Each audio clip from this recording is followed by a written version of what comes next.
Hello and welcome back. Today is October 18th, 2024. We are reading chapter 17 today of Sabriel by Garth Nix. I hope you enjoyed the full moon last night. The Aries full moon, not the Taurus full moon like I thought. I think tonight the moon moves into Taurus, but at the apex of the full moon in Ohio, which was yesterday at 7 a.m., I think, 7 something a.m., the moon was in the constellation of Aries. So no wonder I was so upset. If you're a magical, astrological person like I am, Aries is fiery, strong, get shit done energy. So I was definitely feeling that yesterday. But nonetheless, we're reading chapter 17 today, and Touchstone, Sabriel, and Mogget have crossed into a fishing village off the coast of Nassau, where they have found tons of dead things in the boarded up village there. And unfortunately, they've also found a dead healer at one of the charter stones there. So things are heating up. The dead are close. Let's see what happens. Alright, let's get into it. Chapter 17. All the survivors of Nassau were gathered in the largest of the fish-smoking sheds, save for the current shift of archers who watched the breakwater. There had been 126 villagers the week before. Now there were 31. There were 32 until this morning, the elder said to Sabriel, as he passed her a cup of passable wine and a piece of dried fish atop a piece of very hard, very stale bread. We thought we were safe when we got to the island, but Monsieur Stowart's boy was found just after dawn today, sucked dry like a husk. When we touched him, it was like burnt paper that still holds its shape. We touched him, and he crumbled into flakes of something like ash. Sabriel looked around as the old man spoke, noting the many lanterns, candles, and rush tapers that added both to the light and the smoky, fishy atmosphere of the shed. The survivors were a very mixed group, men, women, and children, from very young to the elder himself. Their only common characteristic was the fear pinching their faces, the fear showing in their nervous staccato movement. "We think one of them is here," said a woman, her voice long gone beyond fear to fatalism. She stood alone, accompanied by the clear space of tragedy. Sabriel guessed she had lost her family, husband, children, perhaps parents and siblings too, for she wasn't over 40. "It'll take us, one by one," the woman continued, matter of fact, her voice filling the shed with dire certainty. Around her, people shuffled, twitchily, not looking at her, as if to meet her gaze would be to accept her words. Most looked at Sabriel, and she saw hope in their eyes. Not blind faith, or complete confidence, but a gambler's hope that a new horse might change a run of losses. "The Abhorsen who came when I was young," the elder continued, and Sabriel saw that at his age this would be his memory alone of all the villagers. "This Abhorsen told me that it was his purpose to slay the dead. He saved us from the haunts that came in the merchant's caravan. Is it still the same, lady? Will Abhorsen save us from the dead?" Sabriel thought for a moment, her mind mentally flicking through the pages of the Book of the Dead, feeling it stir in the backpack that sat by her feet. Her thoughts strayed to her father, the forthcoming journey to Belisare, the way in which dead enemies seemed to be arrayed against her by some controlling mind. "I will ensure this island is free of the dead," she said at last, speaking clearly so all could hear her. "But I cannot free the mainland village. There's a greater evil at work in the kingdom, that same evil that has broken your charter stone, and I must find and defeat it as soon as I can. When that is done, I will return, I hope with other help, and both village and charter stone will be restored." "We understand," replied the elder. He seemed saddened, but philosophic. He continued, speaking more to his people than to Sabriel. We can survive here. There's the spring and the fish. We have boats. If Khalib has not fallen to the dead, we can trade, for vegetables and other stuffs. You will have to keep watching the breakwater, Touchstone said. He stood behind Sabriel's chair, the very image of a stern bodyguard. The dead, or their living slaves, may try to fill it with stones or push across a bridge. They can cross running water by building bridges of boxed grave dirt. So we are besieged, said a man to the front of the mass of villagers. But what of this dead thing already here on the island, already preying upon us? How will you find it? Silence fell as the questioner spoke, for this was the one answer everyone wanted to hear. Rain sounded loudly on the roof in the absence of human speech. Steady rain, as had been falling since late afternoon. The dead disliked the rain, Sabriel thought inconsequentially, as she considered this question. Rain didn't destroy, but it hurt and irritated the dead. Wherever the dead thing was on the island, it would be out of the rain. She stood up with that thought. 31 pairs of eyes watched her, hardly blinking, despite the cloying smoke from too many lanterns, candles, and tapers. Touchstone watched the villagers. Mogget watched a piece of fish. Sabriel closed her eyes, questing outward, with other senses, trying to feel the presence of the dead. It was there, a faint, concealed emanation, like an untraceable whiff of something rotten. Sabriel concentrated on it, followed it, and found it, right there in the shed. The dead was somehow hiding among the villagers. She opened her eyes slowly, looking straight at the point where her senses told her the dead creature lurked. She saw a fisherman, middle-aged, his salt-etched face red under the sun-bleached hair. He seemed no different than the others around him, listening intently for her reply, but there was definitely something dead in him, or very close by. He was wearing a boat cloak, which seemed odd, since the smoking shed was hot from massed humanity and the many lights.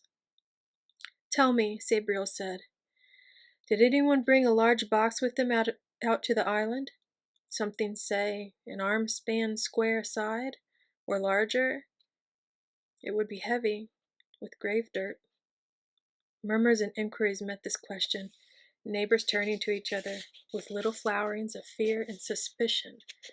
As they talked, Sabriel walked out through them, surreptitiously loosening her sword, signaling Touchstone to stay close by her. He followed her, eyes flickering across the little groups of villagers. Mogget, glancing up from his fish, stretched and lazily stalked behind Touchstone's heels, after a warning glare at the two cats who were eyeing the half-consumed head and tail of his fishy repast. Careful not to alarm her query.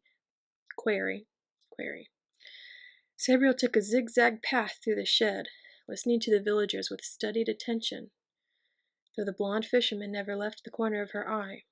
He was deep in discussion with another man, who seemed to be growing more suspicious by the second. Closer now, Sabriel was sure that the fisherman was a vassal of the dead.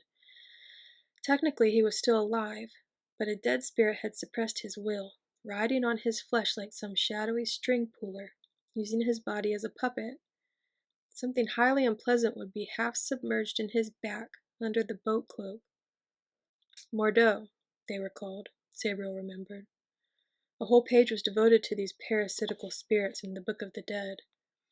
They liked to keep a primary host alive, slipping off at night to sate their hunger from other living prey, like children. I'm sure I saw you with a box like that, Pétard, the suspicious fisherman was saying. Jaw Stowart helped you get it ashore. Hey, Jaw! He shouted that last, turning to look at someone else across the room. In that instant, the dead-ridden Pétard exploded into action, clubbing his questioner with both forearms, knocking him aside, running to the door with the silent ferocity of a battering ram. But Sabriel had expected that. She stood before him, sword at her ready, her left hand drawing Rana, the sweet sleeper, from the bandolier. She still hoped to save the man by quelling the Mordeaux. Pétard slid to a halt and half turned, but Touchstone was there behind him. twin swords glowing eerily with shifting charter marks and silver flames. Sabriel eyed the blades in surprise. She hadn't known they were spelled. Past time she asked, she realized. Then Rana was free in her hand, but the Mordeaux didn't wait for the unavoidable lullaby.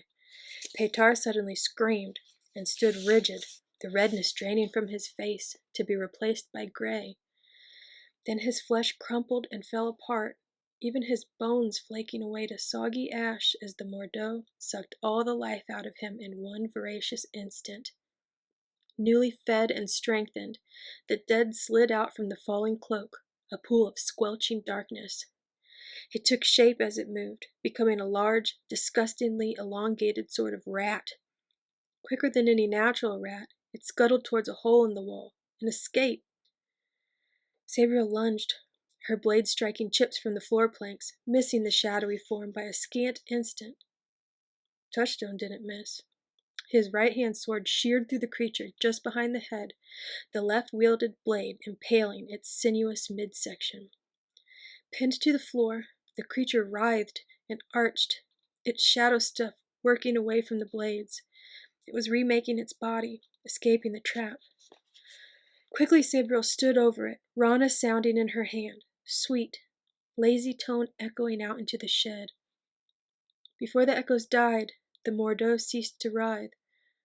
Form half lost by its shifting from the swords, it lay like a lump of charred liver, quivering on the floor, still impaled. Sabriel replaced Rana and drew the eager Sereneth.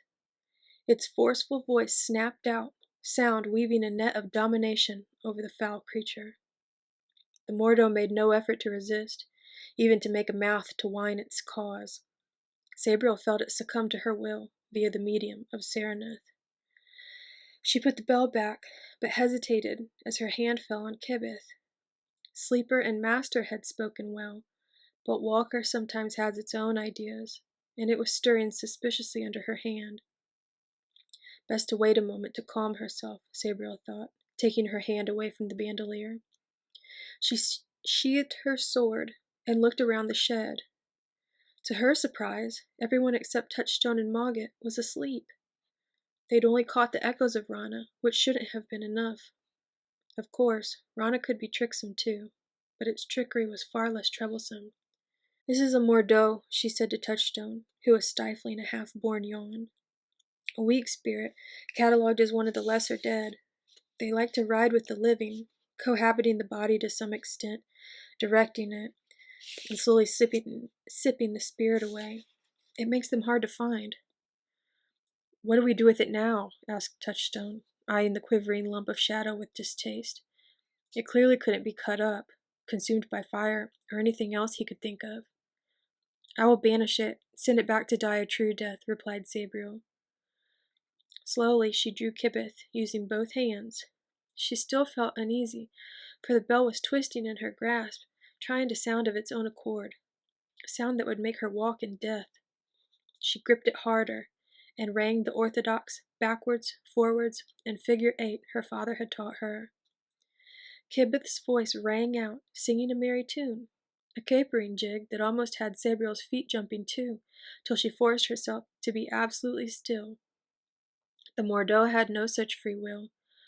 For a moment, Touchstone thought it was getting away, the shadow form suddenly leaping upwards, unreal flesh slipping up his blades almost to the cross hilts. Then it slid back down again and vanished, back into death, to bob and spin in the current, howling and screaming with whatever voice it had there, all the way through to the final gate. "Thanks," Sabriel said to Touchstone. She looked down at his 2 swords, still deeply embedded in the wooden floor. They were no longer burning with silver flames, but she could see the charter marks moving on the blades. "I didn't realize your swords were ensorcelled. I never heard that word before. "I didn't realize your swords were ensorcelled," she continued, "though I'm glad they are." Surprise crossed Touchstone's face, in confusion. "I thought you knew," he said. "I took them from the Queen's ship. They were a royal champion's swords. I didn't want to take them, but Mogget said you—" He stopped in mid-sentence as Sabriel let out a heartfelt sigh. Well, anyway, he continued, legend has it that the wall-maker made them, at the same time he, or she, I suppose, made your sword. Mine? Asked Sabriel, her hand lightly touching the worn bronze of the guard. She'd never thought about who'd made the sword. It just was. I was made for abhorsen, to slay those already dead, the inscription said, when it said anything lucid at all. So it probably was forged long ago, back in the distant past, when the wall was made. Mogget would know, she thought. Mogget probably wouldn't, or couldn't, tell her, but he would know. I suppose we'd better wake everybody up, she said, dismissing speculation about swords for the immediate present. Are there more dead? Asked Touchstone, grunting as he pulled his swords free of the floor. I don't think so, replied Sabriel. That Mordeaux was very clever, for it had hardly sapped the spirit of poor Peytar, so its presence was masked by his life. It would have come to the island in that box of grave dirt, having impressed the poor man with instructions before they left the mainland. I doubt whether any others would have done the same. I can't sense any here, at least. I guess I should check the other buildings and walk around the island just to be sure. Now? Asked Touchstone. Now, confirmed Sabriel. But let's wake everybody up first, and organize some people to carry lights for us. We'd also better talk to the elder about a boat for the morning. And a good supply of fish, added Mogget, who'd slunk back to the half-eaten whiting, his voice sharp above the heavy drone of snoring fisher-folk. There were no dead on the island, though the archers reported seeing strange lights moving in the village during brief lulls in the rain. They'd heard movement on the breakwater, too, and shot fire arrows onto the stones, but saw nothing before the crude, oily, rag-wrapped shafts guttered out. Sabriel advanced out on the breakwater and stood near the sea gap, her oilskin coat loosely draped over her shoulders, shedding rain to the ground and down her neck. She couldn't see anything through the rain and dark, but she could feel the dead.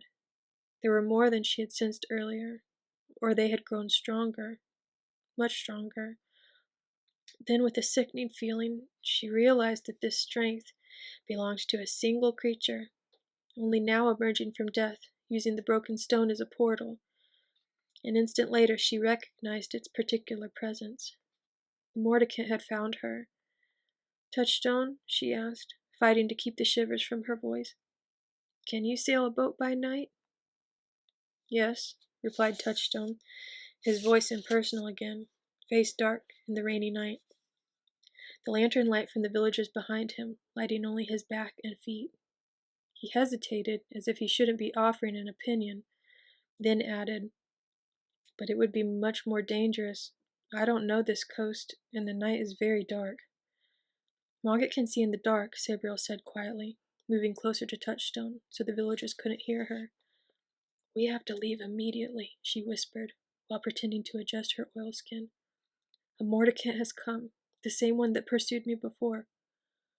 What about the people here? Asked Touchstone, so softly the sound of the rain almost washed his words away. But there was the faint sound of reproof under his businesslike tone. The mordicant is after me, muttered Sabriel. She could sense it moving away from the stone, questing about, using its otherworldly senses to find her. It can feel my presence as I feel it. When I go, it will follow. If we stay till morning, Touchstone whispered back, won't we be safe? You said even a mordicant couldn't cross this gap. I said I think, faltered Sabriel. It has grown stronger. I can't be sure. That thing back in the shed, the Mordeaux, it wasn't very difficult to destroy, Touchstone whispered, the confidence of ignorance in his voice. Is this mordicant much worse? Much, replied Sabriel shortly. The mordicant had stopped moving. The rain seemed to be dampening both its senses and its desire to find her and slay. Sabriel stared vainly out into the darkness, trying to peer past the sheets of rain, to gain the evidence provided by sight, as well as her necromantic senses. Reimer, she said loudly now, calling to the villager who was in charge of their lantern holders. He came forward quickly, gingery hair plastered down on his rounded head, rainwater dripping down from a high forehead to catapult itself off the end of his pudgy nose. Reimer, have the archers keep very careful watch. Tell them to shoot anything that comes out of the breakwater. There is nothing living out there now, only the dead. We need to go back and talk to your elder." They walked back in silence, save for the sloshing of boots and puddles, and the steady finger applause of the rain. At least half of Sabriel's attention stayed with the mordicant, a malign, stomach-ache-inducing presence across the dark water. She wondered why it was waiting for the rain to stop, or perhaps for the now-banished Mordeaux to attack from within. Whatever its reasons, it gave them a little time to get to a boat and lead it away, and perhaps there was always the chance that it couldn't cross the breakwater gap. "What time is low tide?" she asked Reimer, as a new thought struck. Just about an hour before dawn," replied the fisherman. "About 6 hours, if I'm any judge." The elder woke crankily from his second sleep. He was loath for them to go in the night, though Sabriel felt that at least half of his reluctance was due to their need for a boat. The villagers only had 5 left. The others had been sunk in the harbor, drowned and broken by the stones hurled down by the dead, eager to stop the escape of their living prey. "I'm sorry," Sabriel said again, "but we must have a boat, and we need it now. There's a terrible dead creature in the village. It tracks like a hunting dog, and the trail it follows is mine.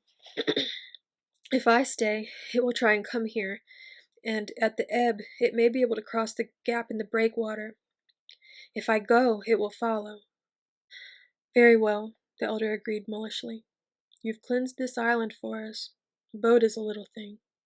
Reimer will prepare it with food and water. Reimer! The Abhorsen will have Landolin's boat. Make sure it's stocked and seaworthy. Take sails from Jaled, if Landolin's is short or rotten." "Thank you," said Sabriel. Tiredness weighed down on her. Tiredness and the weight of awareness of her enemies, like a darkness always clouding the edge of her vision. "We will go now. My good wishes stay with you, and my hopes for your safety." "May the Charter preserve us all," added Touchstone, bowing to the old man. The elder bowed back, a bent, solemn figure, so much smaller than his shadow, looming tall on the wall behind. Sabriel turned to go, but a long line of villagers was forming on the way to the door.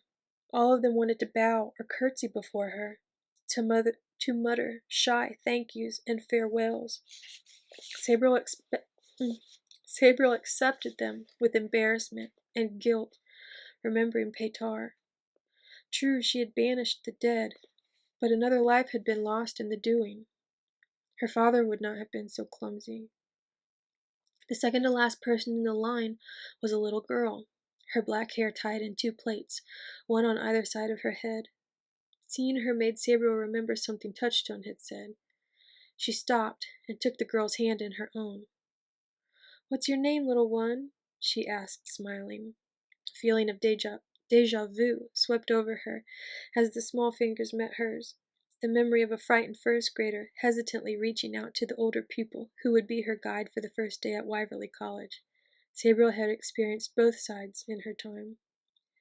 "Aline," said the girl, smiling back.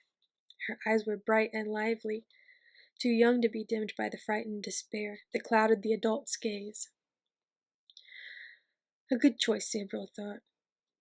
"Now tell me what you've learned in your lessons about the Great Charter," Sabriel said, adopting the familiar, motherly, and generally irrelevant questioning tone of the school inspector who descended on every class in Wyverley twice a year. "I know the rhyme," replied Aline, a little doubtfully, her small forehead crinkling. "Shall I sing it like we do in class?" Sabriel nodded. "We dance around the stone, too," Aline added confidently. She stood up straighter, put one foot forward, and took her hands away to clasp them behind her back. "5 great charters knit the land, together linked hand in hand, 1 in the people who wear the crown, 2 in the folk who keep the dead down, 3 and 5 became stone and mortar, 4 seas all in frozen water." "Thank you, Aline," Sabriel said. "That was very nice." She ruffled the child's hair and hastened through the final farewells, suddenly keen to get out of the smoke and the fish smell, out into the clean, rainy air, where she could think. "So now you know," whispered Mogget, jumping up into her arms to escape the puddles. "I still can't tell you, but you know one's in your blood." "Two," replied Sabriel distantly. "Two in the folk who keep the dead down. So what is the— I can't talk about it either." But she thought about the question she'd like to ask, as Touchstone helped her aboard the small fishing vessel that lay just off the tiny, shell-laden beach that served the island as a harbor. One of the great charters lay in the royal blood. The second lay in abhorrence. What were 3 and 5, and 4, that saw all in frozen water? She felt certain that many answers could be found in Belisare. Her father could probably answer more, for many things that were bound in life were unraveled in death. And there was her mother sending, for that third and final questioning in this 7 years. Touchstone pushed off, clambered aboard, and took the oars. Mogget leapt out of Sabriel's arms and assumed a figurehead position near the prow, serving as a night-sighted lookout, while mocking Touchstone at the same time. Back on shore, the Mordicant suddenly howled, a long, piercing cry that echoed far across the water, chilling hearts on both boat and island. "Bear a bit more to starboard," said Mogget, in the silence after the howl faded. "We need more sea room." Touchstone was quick to comply. And that's the end of chapter 17. Thank you so much for listening. As always, if you enjoyed this reading, I would love it if you would like, comment, and subscribe. And until next time, I wish you farewell, have a great night, and as always, may your magic manifest. Bye.